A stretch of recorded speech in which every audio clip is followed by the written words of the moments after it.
네,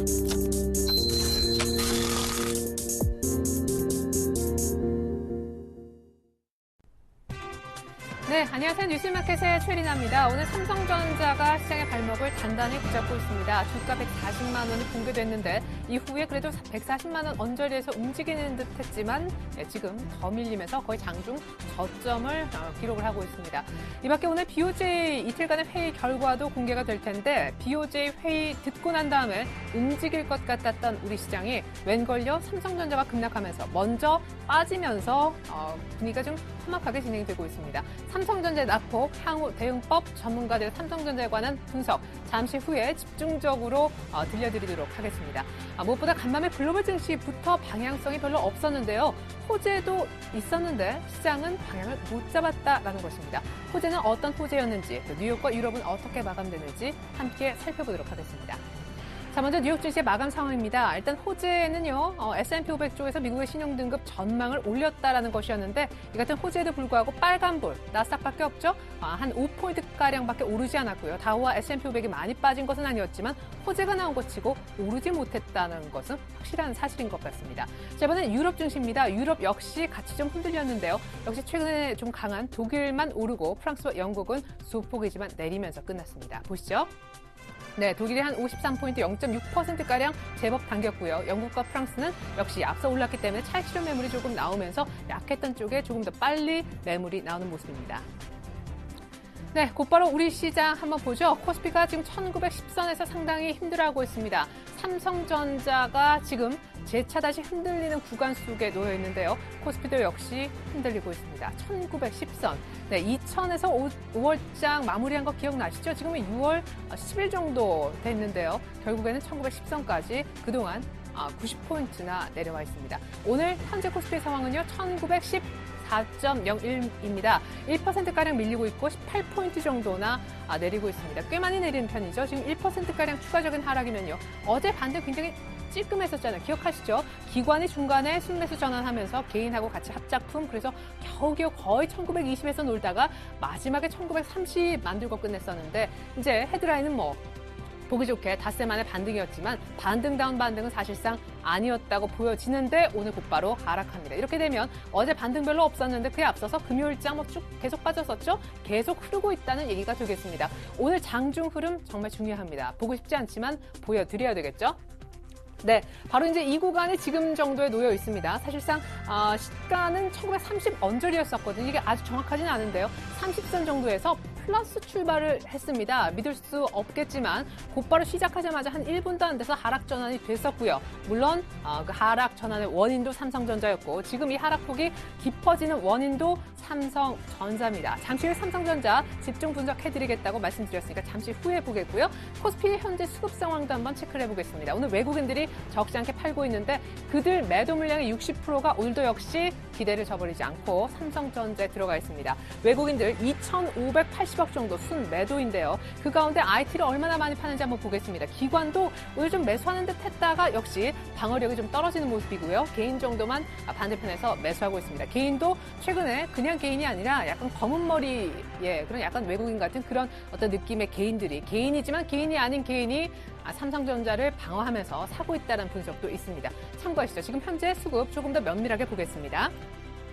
외국인들이 한 2,600억 정도 매도하고 있는데 선물도 같이 좀 팔죠. 동시만기는 내일 모레인데요. 자, 그중에서 어떤 쪽을 집중적으로 파는가? 2,600억 가운데 IT가 1,500억입니다. 2,500억 쳐도 한 5분의 3 정도, 10분의 6, 60%는 IT에 집중되는데 이 IT 가운데 뭘까요? 네, 삼성전자가 되겠습니다.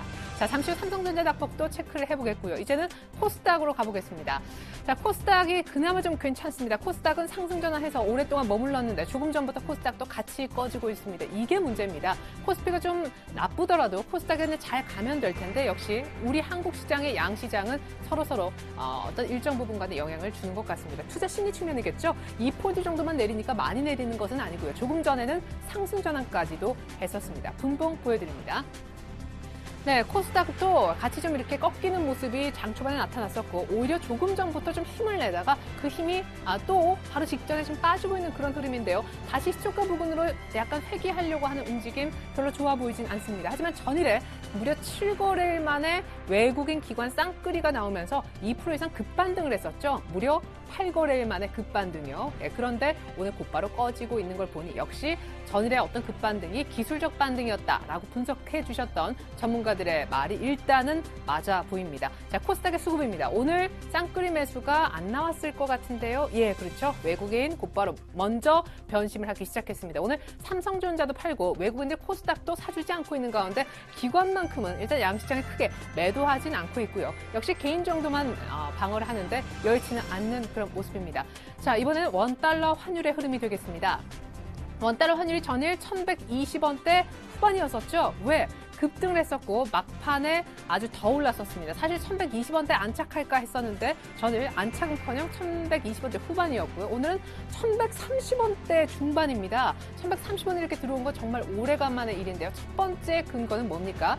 S&P가 미국의 신용등급 전망을 상향하면서 미국, 그러니까 달러화 가치에 대한 어떤 매수, 롱 마인드가 많이 좀 생긴 것 같고요. 달러화 가치가 올라가면서 상대적으로 우리 원달러도 같이 좀 올라가고 있는 그런 형국입니다.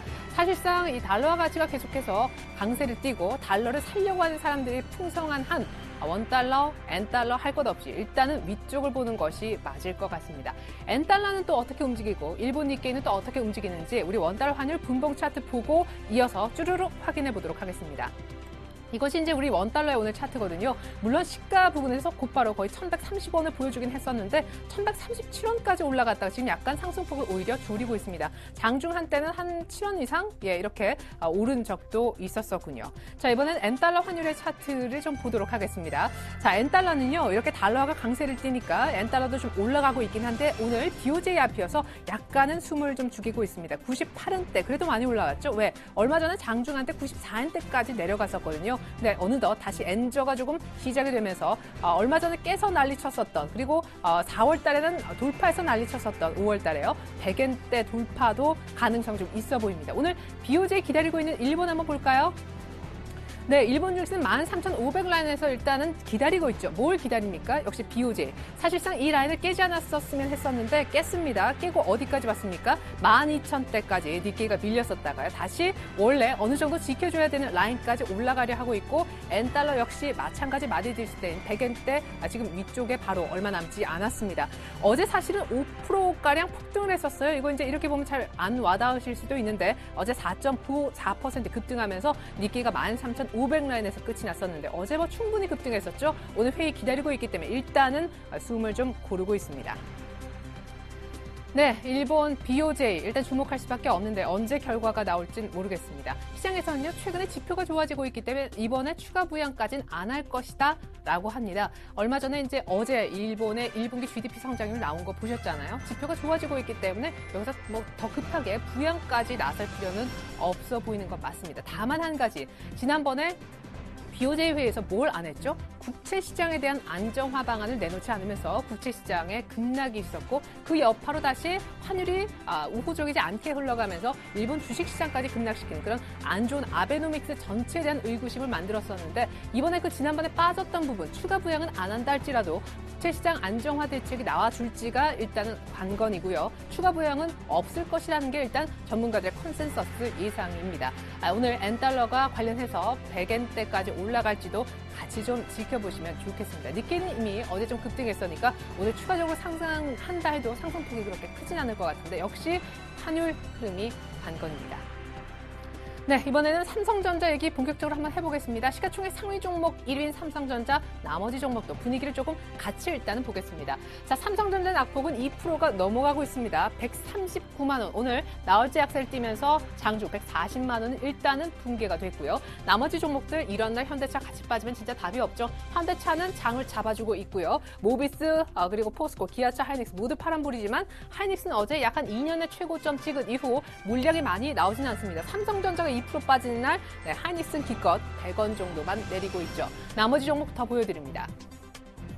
네, 삼성전자가 부진한 것을 보셨고요. 이번에는 나머지 종목들이 나오고 있는데 오늘 LG화학도 부진하군요. 3%가량이나 밀리고 있습니다. 하지만 누가 곧바로 상승하는지 대비되게 보여지네요. SKT가 3% 가까이 오르면서 오늘 통신이 괜찮고 화학주가 부진하고 무엇보다 삼성전자가 제일 많이 가장 울트라 캡숑으로 부진합니다. 자, 삼성전자의 흐름입니다. 지금 삼성전자가 2% 이상 낙폭을 계속 유지하고 있는 것이 문제입니다. 오늘 장중 저가가 139만 원이었는데 조금 전에 찍은 모양이군요. 장중에 140만 원 계속 유지하는 그런 흐름이었었고 장중 한때 141만 9천 원까지 갔었었는데 지금 140만 원이 완전히 깨지고 있습니다. 자, 삼성전자 잠깐 보시면요.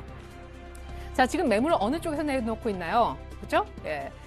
CLS 그리고 모건 스탠리, 메릴 린치 그리고 크레딧 스위스 전부 다 외국이고요. 모건 스탠리 이쪽 일부 창구를 제외하고 모두 매도 상위에 외국인들 물량이 팔려고 난리가 났습니다. 자, 차트 잠깐 보여드릴게요. 자, 삼성전자가 이렇게 박스권 상단에서 한번 밀리고 나서요. 155만 원이었던 게 며칠 전이었는데 지금 주당 얼마나 빠졌습니까? 여기까지 하락을 했었죠. 이날 금요일 날 6% 급락했을 때 그래도 반등 줄 거야 라면서 반등을 하는 듯 했었는데 어제 오후장에서 사실상 마이너스로 끝이 났습니다. 어제 반등을 못했고요. 그 다음에 오늘 이렇게 바로 역시 점프로 아래쪽으로 내려오는 개파락을 안 좋게 또 한 번 하면서 왜 제가 또 한 번이라고 했을까요? 예, 여기에서 한번 개파락 후 6%가 밀렸었죠. 이날 시가가 마이너스 3%였는데 마이너스 6%로 끝났고요. 어제 반등 못했고 반등하는 척만 했죠. 오늘 갭을 동반하면서 밀린 다음에 계속 밀리고 있습니다. 얼마까지 밀리고 있나요? 139만 원, 140만 원이 깨졌고요. 분봉상 보시면 조금 더 우울해집니다. 예, 이런 흐름이죠. 오늘 140만 원이 그래도 이때 한번 조금 안 좋게 찍었었다가 140만 원 유지되는 줄 알았는데 다시 한번 하락하면서 지금이 저점인 상황입니다. 네, 삼성전자를 둘러싼 오해와 여러 가지 전문가들의 이제 분석들이 있는데 제가 나름대로 아주 짧게 요약해 본 것은 이렇습니다. 화면 보시죠. 자, 처음에 삼성전자가 금요일날 6%대 급락했을 때요. JP모건의 리포트가 나왔습니다. 맞습니까? 200만 원 정도 봤었는데 190만 원까지밖에 못 가겠다. 일단 마디짓은 200만 원 정도. 그래도 이제 못 가더라도 마음속에서는 200만 원이 언제나 개인 투자자 혹은 투자를 하지 않는 사람들 마음속에도 있었었는데 200만 원이 안 된다? 예, 이게 이제 과한 어떤 욕심을 줄이는 과정이다라는 분석도 있지만 일단은 목표 주가를 모멘텀 소실 탓에 이제 돌리면서 안 좋게 내렸기 때문에 그 리포트가 불씨가 됐고요. 하락이에요. 그다음에 이제 동시만기 얘기가 있습니다. 동시만기가 내일 모레죠. 동시만기 외국인들은 지수 선물을 만져야 되는데 잠깐 지수 선물 차트도 한번 보여드리겠습니다. 참고로 이런 것들도 투자를 하지 않더라도 보시면 좋은 게요. 얼마나 이제 시장이 급락했는가를 한꺼번에 지금 드러내고 있습니다. 이것이 이제 일봉인데요. 260 라인대에서 이게 이제 박스권에서 계속 이렇게 움직이다가 얼마 전까지 262, 260 한 3.5까지 갔었었는데 이게 260 라인에서 지금 250까지 깨지면서 코스피 200 지수 선물이 며칠 만에 10포인트 빠졌다는 것은 사실상 코스피 거의 한 100포인트 일주일 만에 빠진 것과 같습니다. 지금 그런 정도의 상황인데요. 외국인들이 옵션 만기는 날 파생 때 맞춰놓은 자기네들의 어떤 수익을 극대화시키기 위해서 지수와 아주 밀접하게 연관되고 시총 비중이 거의 한 4분의 1가량이 되는 삼성전자를 만지고 있다. 이런 생각을 하시는 분들도 계시지만 지금 전문가들의 의견은요. 리포트 탓도 아니요. 또 옵션 만기 탓도 아니요. 그다음에 사실상 삼성전자가 그럼 지금 하락하는 주요 원인은 결국에 삼성전자 자체에 문제가 있기 때문이다라는 쪽으로 흘러가는 것이 가장 마음에 걸리고 매수가 조금 아주 괜찮은 가격임에도 꺼려지는 부분이라 하겠습니다. 갤럭시 S4가 부진할 것이다라는 것이 결국 실적으로 이어질 텐데 어떤 분들은요. 출하량이 조금 예상치 못 미친다 할지라도 실적은 그럭저럭 괜찮을 거다라고 얘기를 하는데 더 확실한 거는 나와 봐야 알겠죠.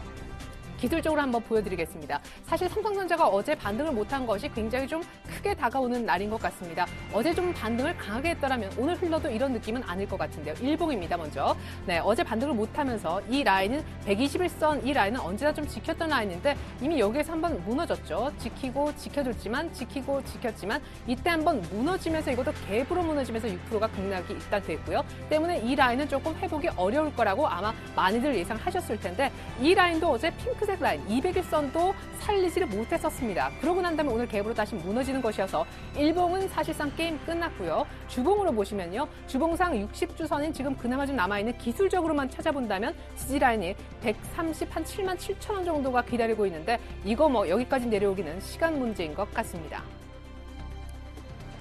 네, 무엇보다 수급이 가장 문제죠. 지금 기관과 개인, 진짜 개인인지 모르겠지만 어쨌거나 개인으로 잡히는 수급 주체가 온몸으로 삼성전자를 담고 있는 맥시멈 다 담고 있는데 여러분들 삼성전자 문제 없어요. 과도하게 빠지는 겁니다. 라고 하면서 담고 있는데도 외국인들이 더 많이 팔아버리니까 주가는 올라오지 못하고 있는데요. 또 재밌는 지적이 하나 나왔습니다. 삼성전자 최근의 수급 상황을 한번 볼 텐데요. 삼성전자 최근에 사실상 계속해서 박스권을 그리고 있으니까 지쳐서 외국인들이 손절한다 이런 얘기도 있거든요. 근데 오늘 더 재미있는 손절 얘기가 누구한테서 나왔냐면요. 잠깐 제 컴퓨터를 좀 보시겠습니다. 연기금이 팔고 있죠. 연기금이 전일 팔았습니다. 자, 쭉 계속 샀다. 물론 이제 간간히 팔긴 했었지만 그것보다는 규모가 좀 많죠. 그리고 연을 담았던 거에 비하면 갑작스러운 매도이기도 합니다. 네, 투신권은 이렇게 샀지만 개인도 어제 삼성전자를 샀지만 연기금만은 팔았습니다. 연기금까지 심지어 손절한다? 이런 얘기도 나오고 있습니다. 자, 그러면 삼성전자를 사고 싶다라고 하시는 분들은 어떻게 해야 될까요?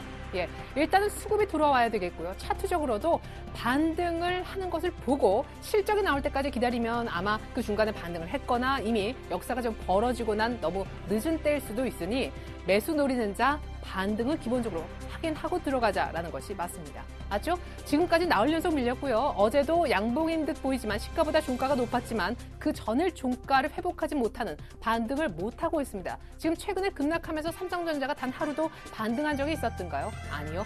계속 물량을 누군가 받아주고 있지만 외국인들이 팔았든 어제 연기금이 같이 손절했든 간에 삼성전자 수급에 의해서 밀리고 있습니다.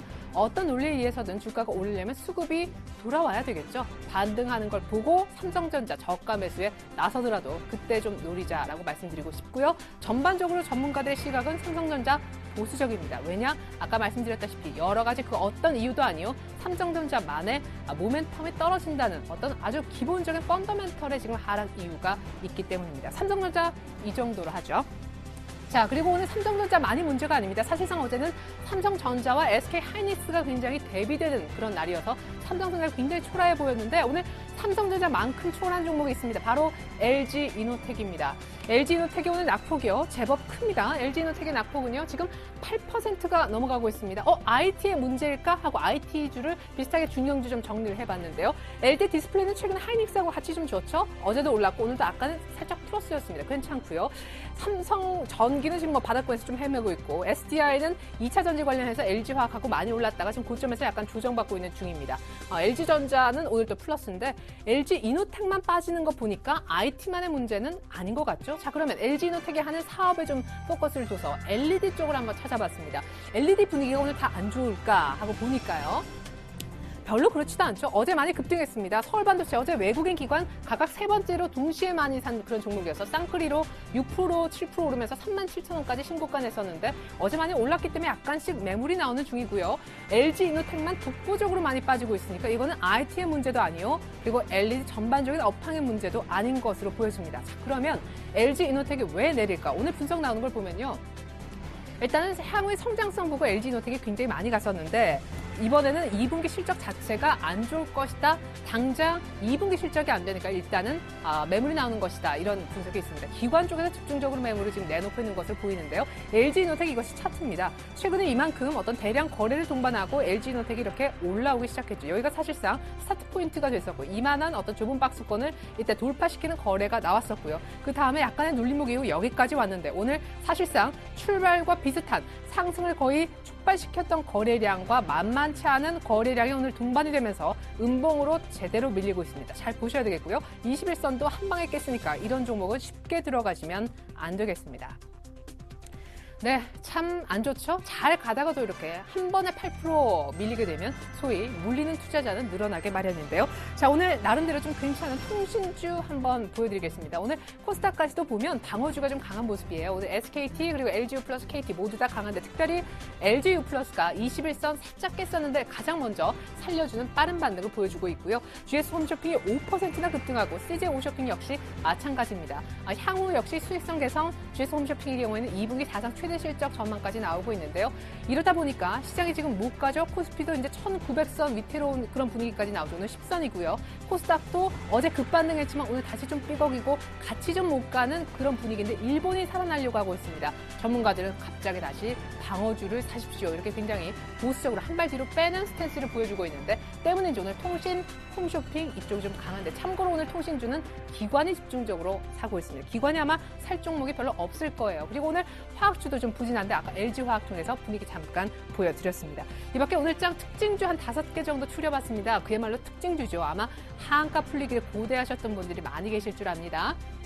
젠백스, 예당, 테라리소스. 아이, 마이너스 6%, 마이너스 7%인데 라고 하실 수 있지만 앞서서 점 하한가, 팔려고 하는 사람들이 너무 많아서 시작과 함께 하한가에 들어가 끝까지 하한가가 풀리지 않았던 두 종목이 오늘 일단은 누군가 사기 때문에 하한가는 벗어났다라는 말씀 좀 드리겠고요. 하지만 약간 장중에 상승 시도까지는 했지만 조금 무리였던 모양입니다. 젠백스가 오늘 6% 정도 상승하면서 같은 5거래일 만에 하한가 탈출이지만 젠백스만은 상황이 조금 다릅니다. 젠백스가 왜 하한가로 시작을 했었죠? 예당 테라리소스는 회장, CEO의 사망 때문이었었고요.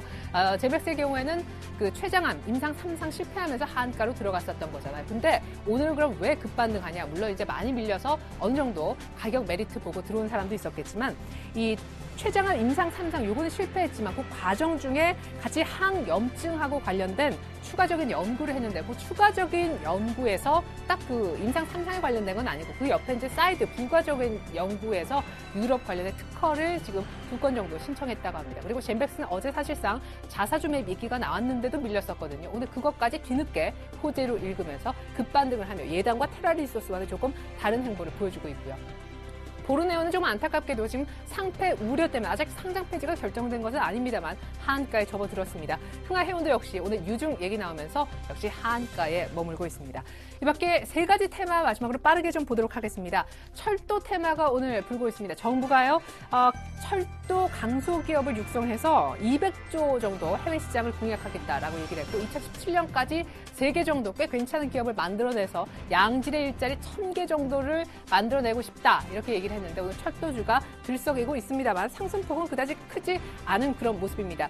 대오 AL의 경우에는요 지금 전문가들이 조금 수익성이 그렇게 좋지 않은 회사이기 때문에 철도주 단기로만 하라고 얘기를 하더라고요. 단기적으로만 매매를 하시라고 팁을 좀 드리고 싶습니다. 두 번째 테마는 오늘 수처리주입니다. 태국 관련해서 물관리 수처리 사업 우리가 우선협상 대상자로 선정이 됐다고 합니다. 총 한 6조 정도 규모 2개 정도 공부해서 우리가 이제 사업을 따낼 것 같은데 6조 정도면 적지 않은 그런 규모죠. 오늘 물처리 테마, 수처리 테마 다시 오르고 있습니다. 사실상 3환 기업은 지금 점 상한가로 가장 강한 대장주 역할을 해주고 있고요. 나머지 종목들 2자릿수 이상 오르는 뉴보텍 같은 종목도 있지만 장중에 상한가 들어갔다 상이 살짝 풀리고 있습니다. 이것 역시도 조금 단기로 대응하라는 얘기가 나오는 것이요. 가장 대장주를 할 수 있고 오늘 점 상한가 들어가고 전일에도 사실상 거의 상한가 비슷하게 14% 올랐던 3환 기업의 경우에는 연간으로 적자 내는 기업이라고 합니다. 한 1,500억 정도 적자 기업이라고 합니다. 그러니까 테마를 제외하고 펀더멘털이 별로 좋지 않으니까 단기로 하라는 주문이 나온 것 같습니다. 마지막으로 남북 경협주의 모습입니다. 남북경협주 오늘 좀 온도차가 나오고 있어요. 에머슨 퍼시픽만 3일 연속 상한가이긴 합니다. 남북 관련해서 이제 그쪽 북쪽에 리조트, 골프장 사업하고 있다고 하는데 가장 강하고요. 대신 현대엘리베이터는 곧바로 차익 실현 나오는 모습, 현대상선은 그나마 좀 강하고요. 나머지 종목들 다 차익 실현 매물이 나오고 있습니다. 자, 오늘장 시장 팁 드립니다. 동시만기가 내일 모레인데요. 그 전에 시장은 어떻게 될 거야? 이런 것들 예측 모두 금지이고요. 일단 삼성전자가 살아나고 외국인들이 돌아와야 그 뒤에 우리가 어떤 종목을 매매하는지 생각을 해볼 수가 있습니다. 그리고 BOJ 역시 오늘 가장 중요한 오후장의 포인트일 테니까 일본 증시, 환율, 그리고 우리나라 다 같이 좀 보실 필요가 있겠습니다. 내일 MSCI 선진지수 편입 발표가 오늘 밤 새벽에 있을 텐데 중국의 신흥국 지수에 편입될 수도 있다고 합니다. 우리는 5번째 역시 실패가 지금 거론이 되고 있는데 중국이 만약에 신흥국 지수의 예비 후보군 정도로 잠재 후보군으로 들어가게 되면 우리나라에 투자했던 돈이 중국으로 또 이동할 수도 있다는 안 좋은 분석이 있습니다. 참고하시고요. 코스닥은 역시 실적주 위주로만 매매하셔야겠습니다. 마지막으로 코스닥 잠깐 차트 좀 띄워드릴게요. 이것이 코스닥 차트입니다. 어제 반등을 급반등을 했었죠. 근데 오늘 위에서 누가 내리누릅니까? 5일선. 5일선에 저항이 있는 그런 자리입니다. 코스닥 오늘 수급도 그렇게 좋지는 않아요. 외국인들 곧바로 매도로 돌아섰기 때문에 기관 매수도 약하고요. 코스닥도 지금 그렇게 아주 좋은 구간 아니고 어제 추세적 반등은 아니었습니다. 코스닥도 조심하면서 실적주 위주로 압축, 또 압축해야겠습니다. 삼성전자가 흔들리고 있는데 IT 부품주도 의외로 조정과 횡보가 길어질 수 있으니까 투자 유의하시면 좋겠습니다. BOJ 체크하세요.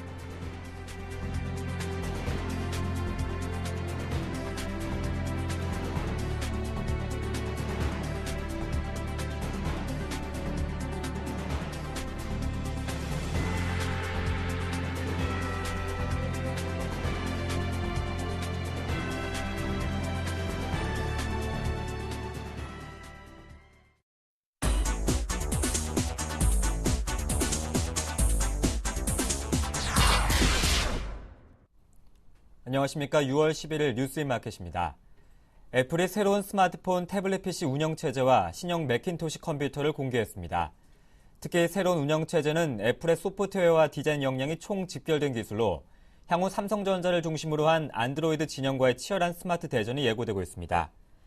애플은 오늘 미국 샌프란시스코 모스콘 센터에서 열린 세계 개발자 대회에서 아이폰, 아이패드 등에서 사용할 수 있는 iOS 7을 공개했습니다. iOS 7은 기존보다 편의 기능을 대폭 늘린 것이 특징입니다. 스마트폰의 아랫부분을 위로 쓸어 올리면 와이파이, 블루투스 등 자주 쓰는 설정을 원터치로 제어할 수 있습니다. 속도와 배터리 문제로 일부 어플리케이션에서만 다중 작업을 수행하도록 했던 제한을 없앴고 음성 인식 기능 시리도 강화했습니다.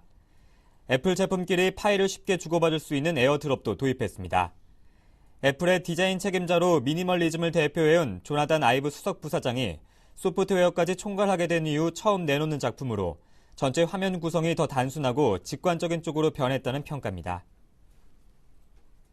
박근혜 정부 출범 이후 첫 공식 남북회담이 내일부터 이틀 일정으로 서울 서대문구 홍은동 그랜드 힐튼 호텔에서 열립니다. 박근혜 정부와 김정은 체제의 북한이 처음으로 공식 회담 테이블에 마주하는 것으로 앞으로 남북관계를 가늠할 시금석이 될 전망입니다.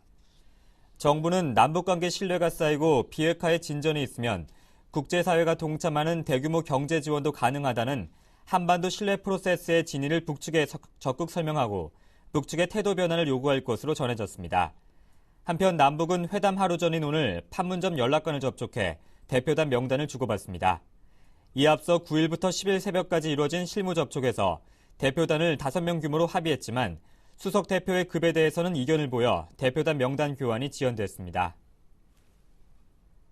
정부와 새누리당이 대기업과 중소기업의 은행담보대출 금리를 차별키로 의견을 모았습니다. 최경환 새누리당 원내대표는 국회에서 열린 원내대표 대책회의에서 금융권 담보대출이 이뤄지는 과정에서 대기업과 중소기업 간 금리차가 발생하고 있다며 중소기업에 대해 갑인 금융권이 횡포를 부리는 것이라고 지적했습니다. 최 원내대표는 불합리한 사안을 하나하나 시정해 나가는 게 진정한 갑을 상생이라며 금융당국이 시급히 시정해야 한다고 강조했습니다. 현재 기업 대출 금리는 동일한 담보대출이라 하더라도 기업 규모에 따라 최대 1%포인트 이상의 금리 차이가 발생하고 있습니다. 정부는 조만간 금리 차별 해소 방안을 담은 대책을 발표할 것으로 알려졌습니다. 국토교통부가 철도 산업을 주력 산업으로 키워 일자리를 늘리고 200조 원 규모의 해외 시장을 공략한다는 연구개발 비전을 마련했습니다. 세계 철도 산업은 연간 200조 원 규모로 자동차, 항공기보다는 작지만 우리나라 기업의 점유율이 1%에 불과한 미개척 시장입니다. 국토부는 2017년까지 철도 강소기업을 3개 이상 키워 양질의 일자리 1000개 이상을 만드는 것을 1차 목표로 잡았습니다. 현재 국내에는 철도 차량 부품 제조기업이 220개가량 있지만 96%가 직원 50명 미만의 영세기업으로 직원 3,000명 이상은 현대로템 한 곳뿐입니다. 국토부는 완성차 중심의 수출 전략에 더해 부품별 핵심 기술을 외국 시장으로 노린다는 계획입니다. 이를 위해 무선열차 제어통신 기술, 무선 급전 기술, 로프형 스크린도어 등 세계 시장을 노릴 수 있는 아이템을 산업계와 함께 개발하는 등 기술 발굴과 자금 지원, 제도 개선을 추진하기로 했습니다. 이어서 오늘의 기업 뉴스를 전해드립니다.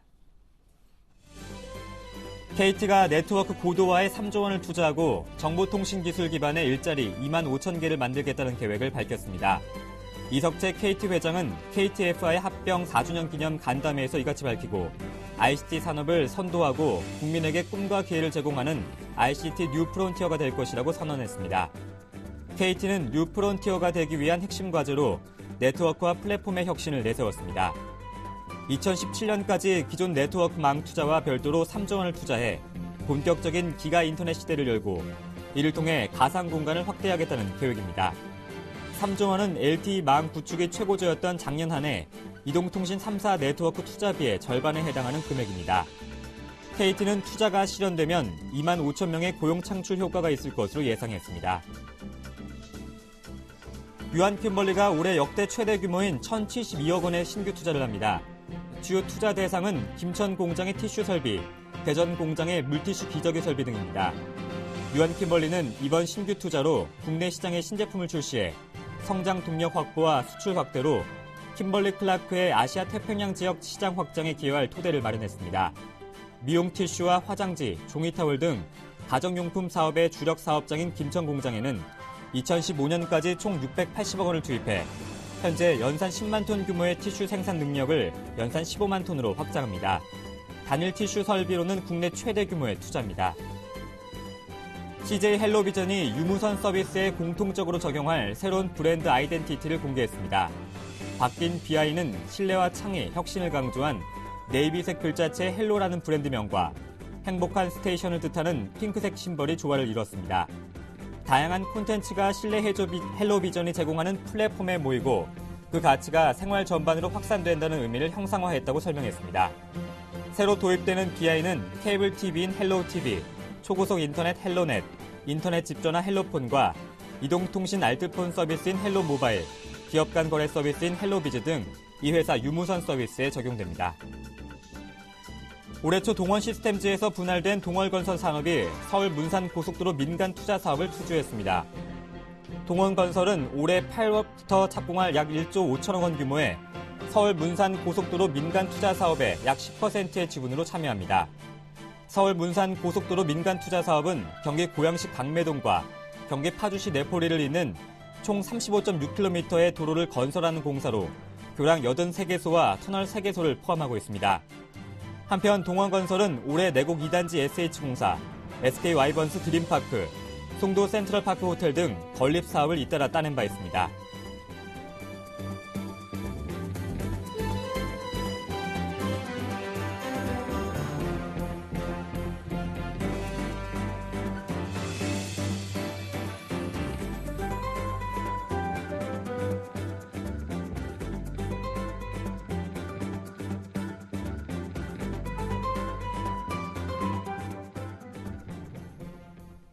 (6월 11일) 뉴스인마켓이었습니다. 고맙습니다.